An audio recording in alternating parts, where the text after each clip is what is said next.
نہیں تاول حکم سے اس کو آپ نہیں کر سکتے، یہ تو ہم آپ سے پورا کر لیں، آپ تو بس انشاءاللہ ہم کر ہی نہیں سکتے.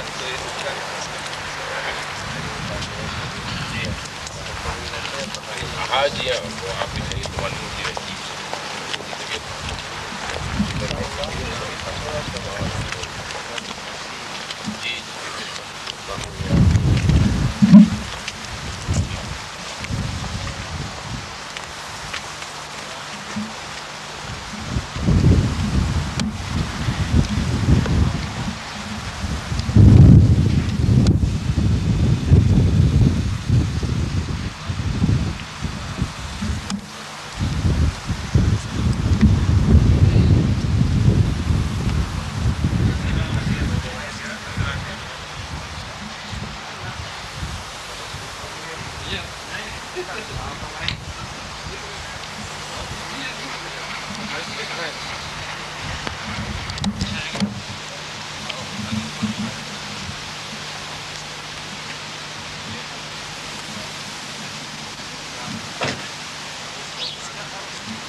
نحمده ونستعينه ونستغفره ونعوذ بالله من شرور أنفسنا ومن سيئات أعمالنا من يهده الله فلا مضل له ومن يضلل فلا هادي له ونشهد أن لا إله إلا الله وحده لا شريك له ونشهد أن سيدنا مولانا محمد خاتم الأنبياء وسيد المرسلين عليه الصلاة والسلام إلى يوم الدين وعلى آله وأصحابه أجمعين. أما بعد, my respected brothers, in particular Janaab Maulana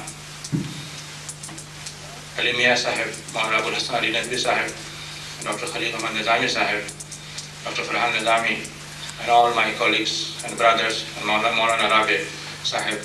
It is really indeed a pleasure and honor for all of us to have a galaxy of ulama and scholars in the Islamic Foundation today, this morning. And I'm extremely grateful to Janaab Maulana Abul Hassan Ali Nadwi Sahib and his colleagues for accepting our invitation to come here on a very short notice and speak a few words of nasiha to all of us. As I mentioned, that it is really an honor and pleasure for all of us to welcome Maulana Abul Hassan Ali Nadwi Sahib and his colleagues. I don't think that Maulana Abul Hassan Ali Nadwi Sahib needs any introduction to the gathering which we have here. Indeed, he is one of the greatest alim in the Muslim world, not only in India, but in all the entire Islamic world and Arab world. Most of you, of course, have read his books. A number of books is written on many aspects of Islam, and he has been attending a number of conferences and giving lectures and seminars.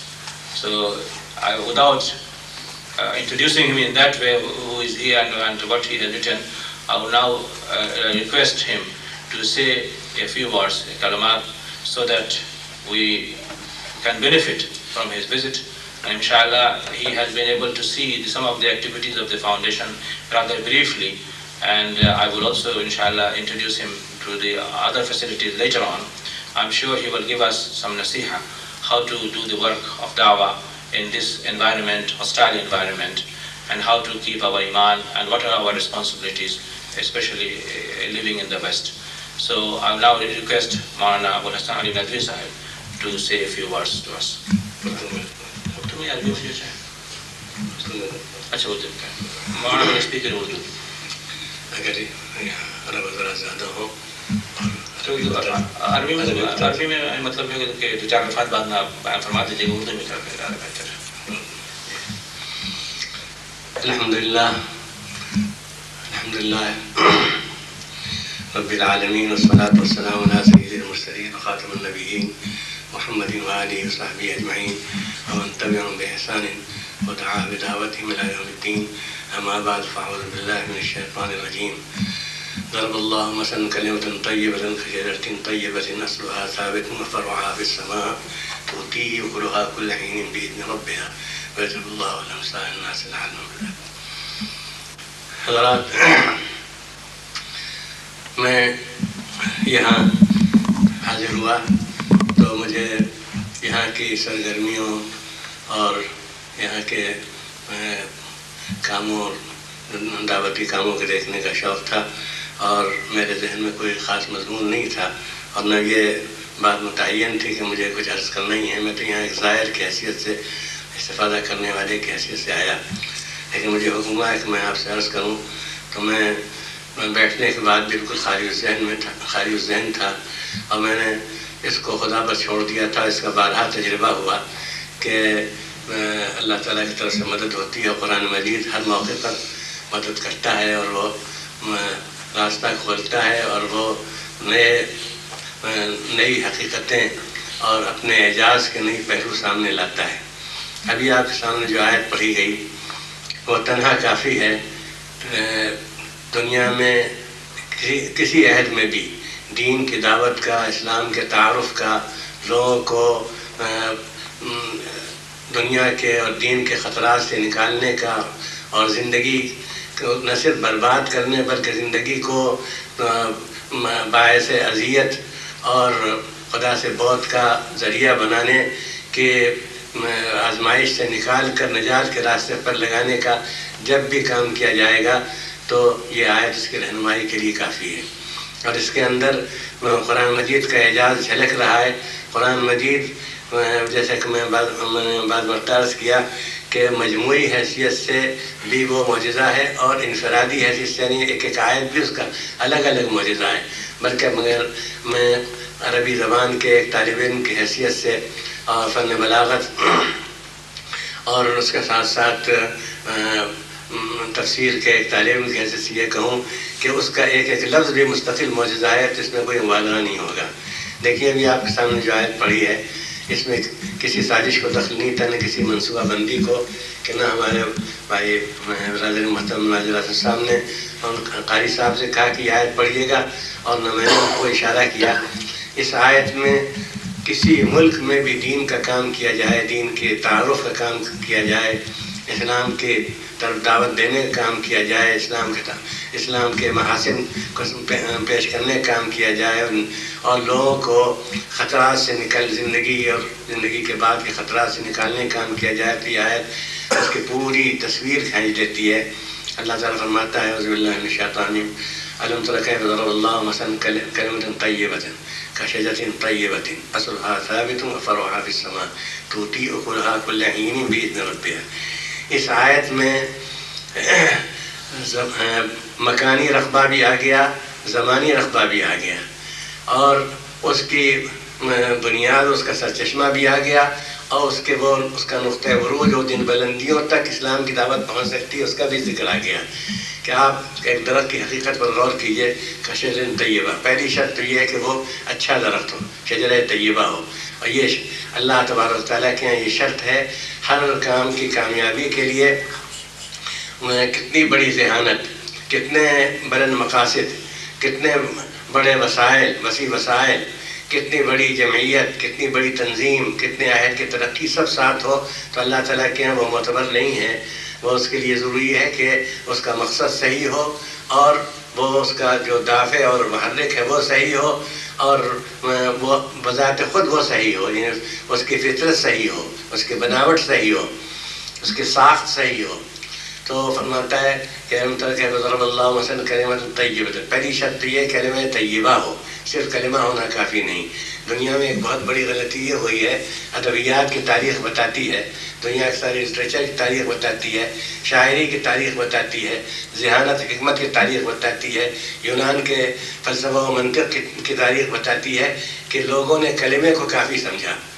کلمہ ہونا چاہیے، اور کلمہ وہ اس کے اندر انسان کی ذہانت جھلکنی چاہیے، اور انسان کی اس کے اندر مضمون آفرینی ہونی چاہیے، اور اس میں انسان کے متعلق گہرائی ہونی چاہیے، اور اظہار بیان کی طاقت ہونی چاہیے۔ دنیا میں زیادہ تر اس پر زور دیا گیا ہے۔ آپ ساری دنیا کے ادبیات کا یہ جو یونیورسل لٹریچر ہے، وہ پورے دنیا میں الگ الگ ملکوں کا لٹریچر ہے، تو آپ دیکھیں گے کہ ان سب میں کلمے پر زور ہے، کلمہ طیبہ پر زور نہیں ہے۔ تو پہلی شرط یہ ہے کہ وہ کلمہ طیبہ ہو، اس کا مقصد صحیح ہو، اور اس کا سرچشمہ صحیح ہو، اور اس کا محرک صحیح ہو، اور وہ بذات خود صحیح ہو۔ بات جو کہی جائے صرف اتنا کافی نہیں کہ اس کا مقصد صحیح ہے۔ بعض لوگوں نے اس کو کافی سمجھا ہے۔ اگر آپ نفسیات کی تاریخ، مذہبی دینی نفسیات کی تاریخ بھی پڑھیں اور دعوتوں کی تاریخ پڑھیں، تو بہت جگہ ایسا ہوا ہے کہ لوگوں نے کلمے کافی سمجھا ہے کہ بات اچھی طرح سے کہی جا رہی ہے، ٹیکٹفلی کہی جا رہی ہے، لیکن وہ خود بجائے خود وہ صحیح ہے، اس کا رشتہ صحیح ہے، وہ خالق ارض و سماوات، خالق کائنات سے وہ اس کے الہام اور اس کے رہبری سے وہ اخذ کیا گیا ہے، وہ صحف سماوی سے لیا گیا ہے، وہ انبیاء علیہ السلام کی تعلیم و ہدایت سے ماخوذ ہے، یا صرف اس میں انسان کی فصاحت و بلاغت ہے اور اس کا زور بیان ہے، اور اس کی لطافت، شاعری کی لطافت ہے۔ تو پہلی بات یہ ہے کہ کیف ضرب اللہ مثلا کلمۃ طیبۃ، اور اس کے بعد اس کی مثال دینے کے لیے دنیا میں سینکڑوں ہزاروں چیزیں مثال کی ہو سکتی تھی، لیکن کلمہ طیبہ کے برابر ہونے اور اس کے ثمردار ہونے اور اس کے اخیر عہد تک کام کرتے رہنے کی مثال درخت سے بہتر نہیں ہو سکتی۔ کشجرۃ طیبہ، اس کے لیے بھی یہ ہے کہ وہ شجرہ بھی طیبہ ہو۔ یہ نہیں کہ آپ نیم کا درخت لگائیں اور آپ اس سے آم کی امید کریں، کھجور کی امید کریں، آپ کانٹے بوئیں اور آپ اس سے پھول کی توقع کریں۔ تو خود وہ شجرہ بھی طیبہ ہونا چاہیے، جیسے کلمہ طیبہ ہونا چاہیے، جو اس کا مشبہ بھی ہے، جس سے اس کو تشبیہ دی گئی، اس کی تعریف میں کہا ہے کشجرۃ طیبۃ۔ اب اس کے بعد قرآن کا اعجاز ہے اصلھا ثابت وفرعھا فی السماء۔ یہ الفاظ اگر آپ ان کی وسعت پر غور کریں اور ان کی لطافت پر غور کریں، اس میں سب کچھ کہہ دیا گیا۔ اس میں ادیان سماوی کی تاریخ آ گئی، اس میں نبوات اور پیغمبروں کی مساعی اور کوششوں کی تاریخ آ گئی، اس میں روحانی تبدیلیوں، انقلابات کی تاریخ آ گئی، جس کا احاطہ اس وقت تک نہیں کیا گیا، اور احاطہ کرنا مشکل ہے، اور سینکڑوں نہیں ہزاروں بلکہ لاکھوں مثالیں ایسی ہوں گی مخلصین کے کلام کی کہ جن کا کوئی ریکارڈ اس وقت ہمارے سامنے نہیں ہے۔ تو ایک تو یہ کہ وہ شجرہ طیبہ ہو، تو اصلھا ثابت، اس کی جڑ تو زمین میں ہوگی، لیکن فرعھا فی السماء، اور اس کی شاخ آسمان میں ہوگی۔ وہ ایک انسان کی زبان سے وہ کلمہ نکلے گا، لیکن وہ قوموں کی تقدیر بدل دے گا، زمانے کا رخ بدل دے گا، سوچنے کا طریقہ بدل دے گا، قومیں اسلام میں داخل ہوں گی۔ اس کے لیے میں ایک مثال جو اس وقت میرے ذہن میں آئی ہے، ابھی پہلے میں آپ کے سامنے دیتا ہوں کہ آپ یہ دیکھیں کہ ایک چھوٹا سا کلمہ کیا کام کرتا ہے۔ اور اس کے لیے میں یاد کر دوں میں اپنے فاضل دوستوں کے سامنے کہ محض مطالعہ، محض ذہانت، محض پیش کرنے کا بہتر سے بہتر طریقہ، اور اس کی ٹیکنیک، اور اس کا جو ٹیکسٹ، اور جو اس کی الفاظ کا انتخاب، اور انشاء پردازی اور خطابت کا زور، یہ تنہا کافی نہیں، اس کے لیے ضرورت ہے کہ وہ دل کی گہرائیوں سے نکلا ہو۔ اور اسلام کو جو اس وقت آپ دنیا میں پھیلا ہوا دیکھ رہے ہیں، اسلام کے جو فتوحات ہیں، ان میں بہت بڑا عامل فیکٹر جو تھا وہ تھا کہ وہ بات جو بات دل سے نکلتی ہے وہ دل پہ اثر کرتی ہے۔ ہر چیز دل میں می خیزت بر دل می ریزت۔ اس کی ایک مثال میں دیتا ہوں جس وقت میرے ذہن میں آئی، مثالیں تو بہت ہیں، وہ آپ کے سامنے پیش کرتا ہوں، اس کے بعد پھر جو ترکی اور فارسی تاریخوں میں آیا وہ بیان کروں گا۔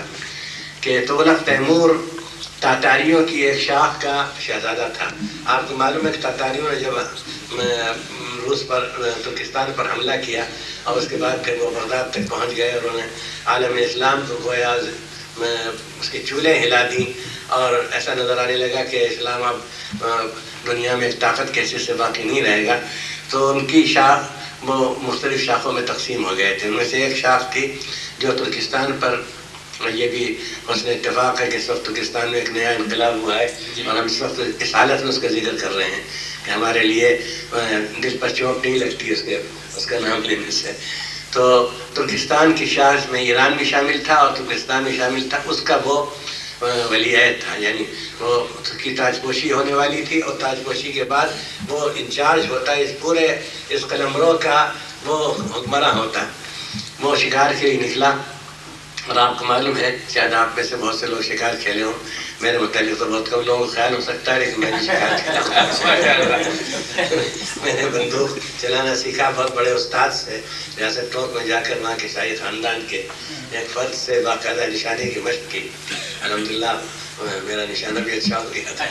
تو شکاریوں کے کچھ وہم ہوتے ہیں، کچھ ان کے یہاں روایات ہیں کہ اس کی کوئی اصلیت نہیں ہوتی، بس وہ کچھ تجربے ہوتے ہیں یا کیا. مثلا ہمارے یہاں معلوم نہیں آپ کے ملکوں میں ہندوستان پاکستان میں ہو یا نہ ہو کہ ایک ہی تک جمعرات کو شکار کامیاب نہیں ہوتا. دوسری کہ شکار کو آدمی جائے تو چھری کا نام نہ لے، چھری چاقو کا نام نہ لے، وہ کہتے ہیں آج شکار نہیں ملے گا. تو ایسے ہی تاتاریوں میں کچھ توہمات تھے، ان میں سے ایک وہم یہ تھا کہ ایرانی پر نظر نہیں پڑنی چاہیے. اگر کسی ایرانی پر نظر پڑ گئی تو اس دن شکار نہیں ملے گا، وہ دن منحوس ہے.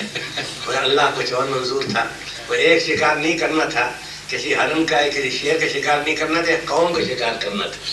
ایک پوری ایک فاتح نسل اور ایک حکمرانی کی صلاحیت رکھنے والی جو ساری دنیا پر اثر انداز ہو سکتی، اس کا شکار کرنا تھا. تو بالکل تقدیری بات تھی، اس نے اپنے پہرے بٹھا دیے کہ کہیں سے کوئی آدمی آنے نہ پائے، اور وہ شاہی شکارگاہ تھی.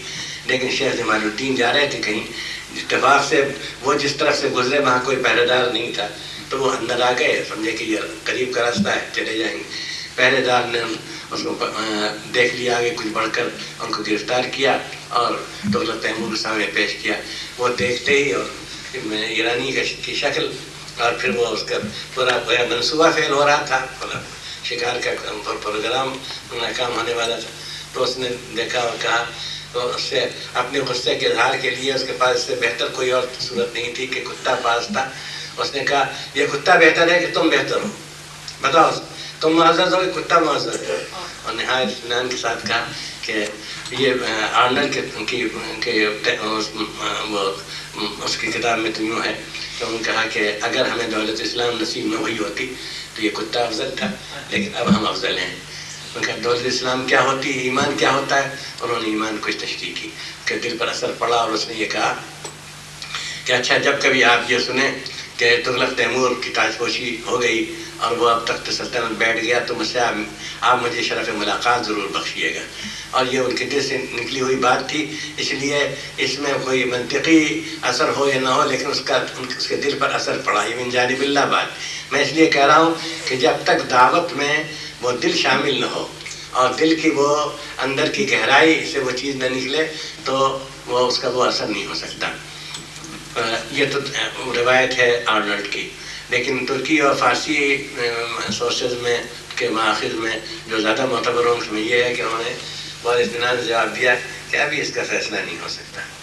اس نے کہا کہ کتا معزز ہے کہ تم معزز ہو، کون افضل ہے؟ کہ ابھی اس کا فیصلہ ہے.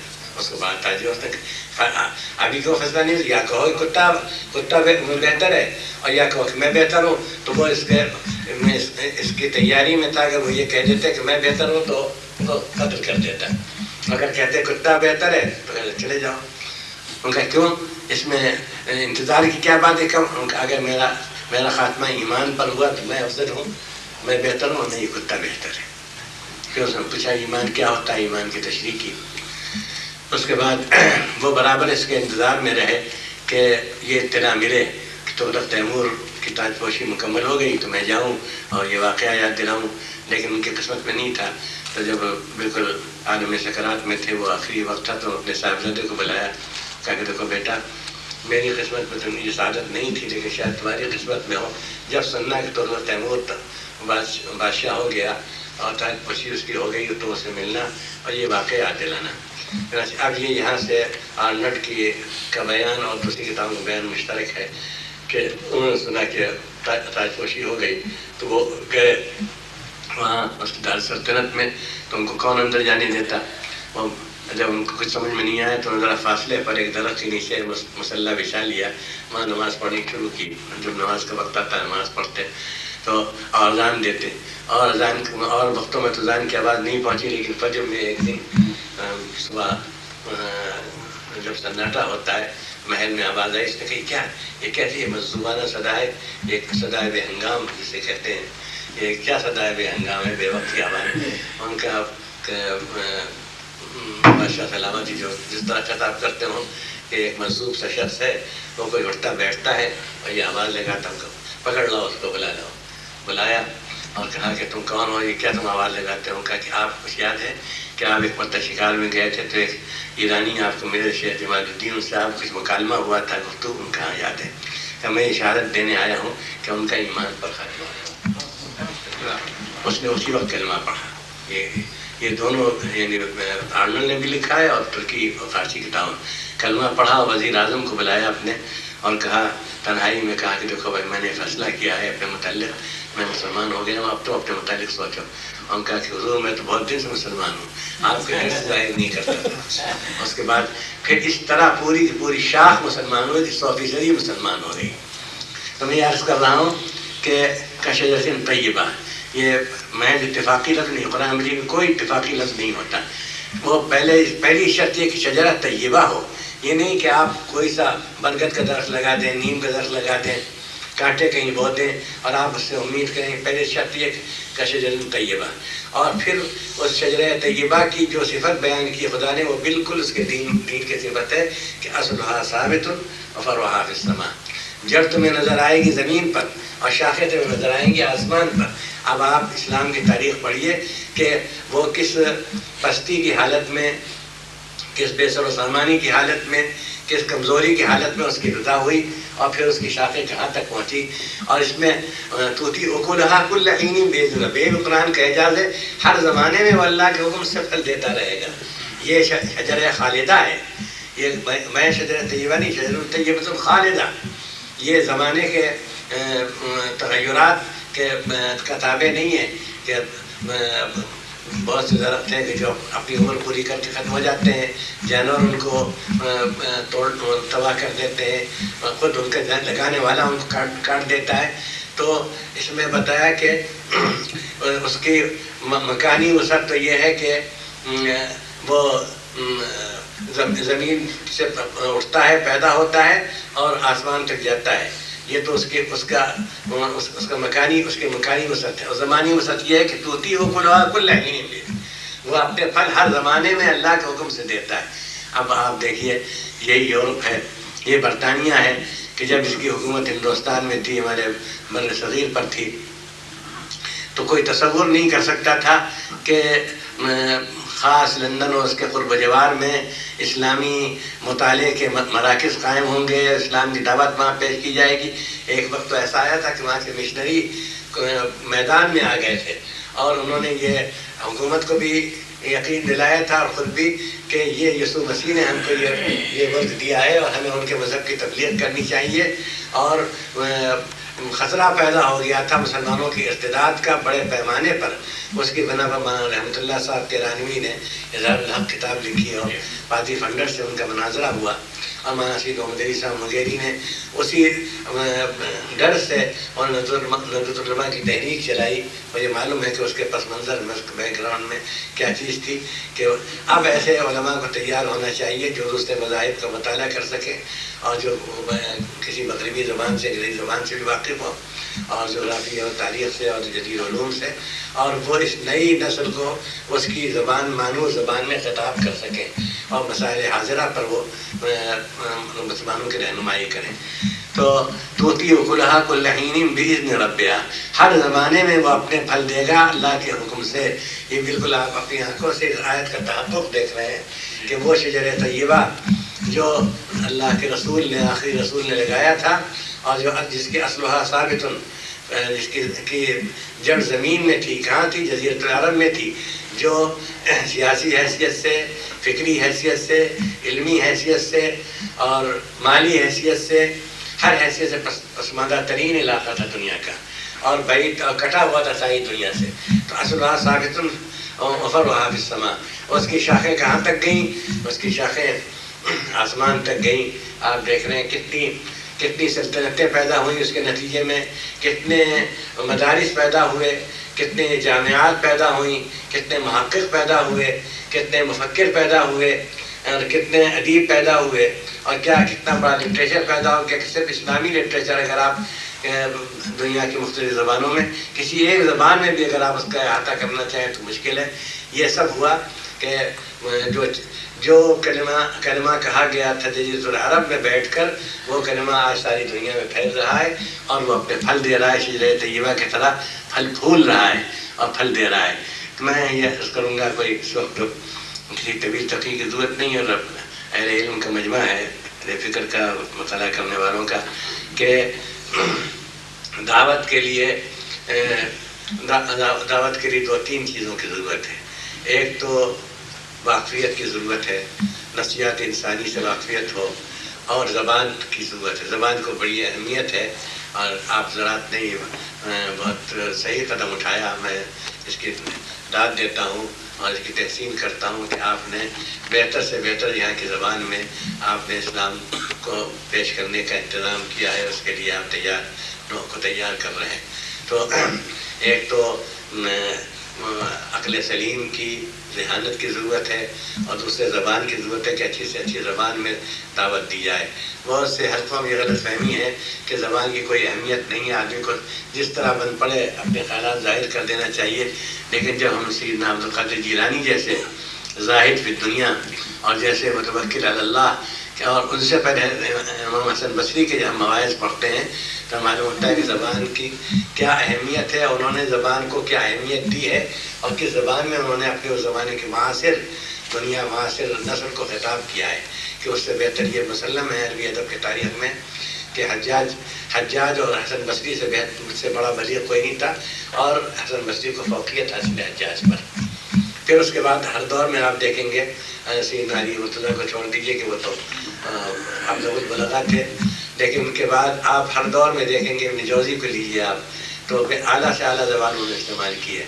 اور میں نے تو تاریخ ادب کے ایک مدرس کی حیثیت سے بھی، اور ادب کے نمونوں کے جمع کرنے والے ایک جامع کی حیثیت سے بھی لکھا ہے کہ جن کی طرف خیال بھی نہیں جا سکتا، ان کی کتابوں میں وہ ٹکڑے ملتے ہیں ادبی کہ جو شہپارے ہیں، ماسٹر پیس ان کو کہنا چاہیے.